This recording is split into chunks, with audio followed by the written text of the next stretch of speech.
Hi, this is Laya Gavin, licensed broker and franchise owner from Team EXIT Realty Sun City.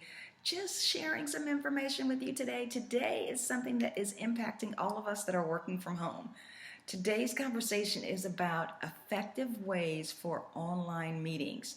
Oh my goodness. So a lot of people are new to doing virtual meetings and online meetings. And for those of us that were using it before, now we're seeing how much more impactful and effective it can be to reach people wherever they are, make it convenient. So I wanted to come to you with a few tips on how to make them more effective, whether you're leading the meeting or whether you're participating in a meeting. This is something that needs to be said, okay? So here's what we're going to start with. First of all, number one, we need to see your face. We need to see your face because connection is important, and to be able to look into your baby blue eyes or your big brown eyes or your pretty green eyes, whatever color they are, we need to see you. When we see you, we can connect. So please, please, please, please, please turn on your video camera so that we can see you and you can be engaged in the meeting even more, okay? Number two, what I've got is set the mood. Set the mood at the beginning of the meeting so that as people are coming in and joining the meeting, greet them as they come in, say hello, let the little open chatter happen, let everybody's mics be open before everything gets started. Even just those few seconds of interaction is helpful for people to connect, okay? Number three, I would say come early and be ready. Be ready. Come like 5 minutes early, get signed in 5 minutes early just in case your computer takes a longer time to launch whatever the program is. A lot of bandwidth is being used right now because everybody's working from home that can. So it's good to get there and be online, signed in 5 minutes early. And when I say sign on early, be ready, then, have your pen, have your notebook and something to take notes with. Have your water bottle or your coffee, whatever it is you're going to be sipping on during the meeting. So, whatever, be ready, okay? The other thing I would say is, come on now, come dressed. Please, get up.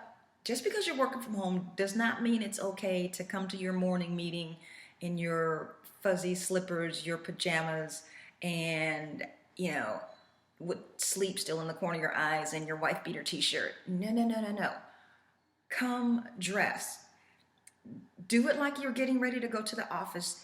Get up, get in the shower, get dressed, do the hair, do the makeup, put on something that makes you feel good. When you get dressed and get ready, you feel prepared. It's a mental thing. I promise you. You will feel different being in a meeting dressed and ready to go than you will being in a meeting wearing your pajamas, your wife beater t-shirt, and your flip-flops. It's a mental thing. The other thing I would say, number 4, is pick a spot. Pick a spot in your home.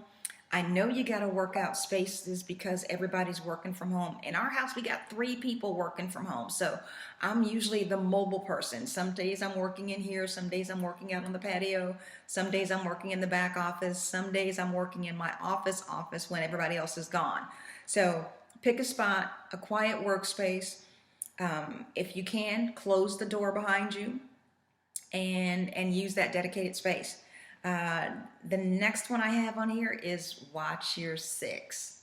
Watch your 6. When you set up early and you have your camera going, then what you can do is you can turn the camera on and you can look and see what's showing up behind you. We all know you're working from home. We are all working from home, but we still don't want to see your dirty laundry or the dirty dishes in the kitchen sink. Okay. So the next thing I've got on here is,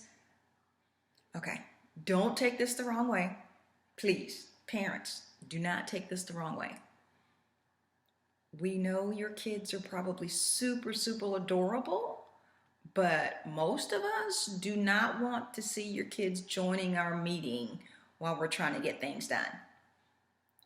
We're still at work, right? So as cute as your kids are, as cute as your puppies are, we really don't want the interruptions of, and as I say that, my dog Winston is in the background right now in the backyard trying to get in the house. So we know what happens. Minimize it when you can, okay? The next one I'll say is being respectful of everybody's time on the meeting. So turn off your notifications and your alerts on your cell phone.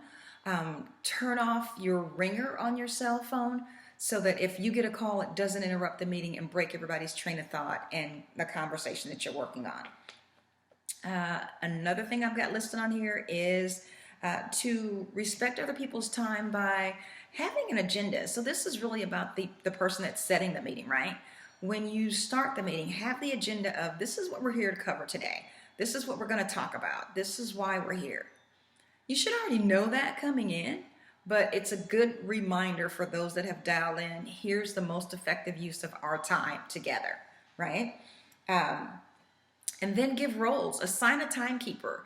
Assign a note, a scribe person to make notes in the chat box, to share information like links that people are discussing, to be able to reference additional information, to have the meetings recorded so that those that weren't able to make the meeting live can hear the recorded version later on and still be in the loop, and you don't have to rehash that information. You can just send them the link so that they can catch up, right? What else did I have on here? Have a definite start and end time. I hate being involved in meetings that just kind of go on and on and on, and the presenters are chasing a rabbit. Makes me feel like, okay, you know what? I'm going to need you to wrap up, or I'm going to have to sign off. And, you know, if you haven't gotten to the major discuss, it's really not an effective use of my time. So be clear about what your agenda is. Have a definite start and ending time. And if you have to go over, then ask permission for the attendees to go ahead and continue to hash out that particular topic. And if they've got time, then you'll be able to do it. If they don't have time, then they can make that issue made known, and you can table that for another time to finish, right? And then the last one I have here is to wrap the meeting with the purpose. Go back, look at your agenda, kind of talk through what the purpose of the meeting was, recap what was accomplished during the meeting, recap the items that needed to be tabled, and we'll come back and address that another time. And thank the participants for attending. People are working from home. We're juggling a lot of things, family, life, the news, what's happening right now, all of our priorities. And so just be respectful of the fact that because they decided to dedicate time to spend with you for this, that's huge. So thank them for participating. All right. I hope this helps. All I can say is it's etiquette. It's common courtesy. It's things my mama taught me. It's things my mama tells me now. And we just all continue to learn from each other. All right. Have a blessed day. This is Laya from Team EXIT Realty Sun City, where we are your exit strategy from traditional real estate.